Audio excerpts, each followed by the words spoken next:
Desde hai un cuarto de século, o 4 de febreiro é o Día Mundial contra o Cancro. Unha enfermidade grave, pero para que neste tempo se lograron tamén moitos avances en diagnóstico e tratamento. Grazas á investigación, mellorou moito o prognóstico dos pacientes. A mala noticia é que a incidencia segue medrando.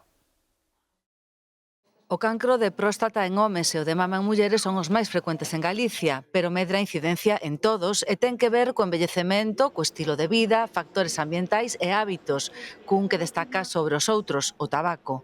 Os cancros son tamén a doenza máis investigada, casi un 60% dos proxectos que van permitindo detectalo antes e tratalo mellor. Exploración de novos métodos de cribado, novos métodos diagnósticos con sistemas de inteligencia artificial. A investigación é o que nos vai axudar a controlar o cancro, que xa empezamos a entender Entender a nivel celular unha enfermidade que evoluciona, que se defende dos tratamentos e que exixe estudo constante. Nestes laboratorios do IDIS en Santiago, 1000 persoas dedícanse ao que se denomina investigación translacional, paciente a paciente, baseada na análise dos tecidos, das biopsias, do plasma. e recoller as características moleculares do tumor e poder buscar un mellor tratamento para ese doente.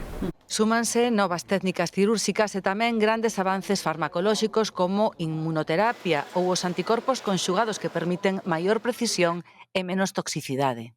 É un anticorpo monoclonal ao que se une unhas moléculas de quimioterapia. A oncoloxía do futuro vai ser totalmente personalizada. Cada paciente ten un tumor que é único e que está en un entorno único que é ese paciente e que ten unhas firmas, como unhas marcas que nos van a marcar por onde tenemos que dirixir os tratamentos.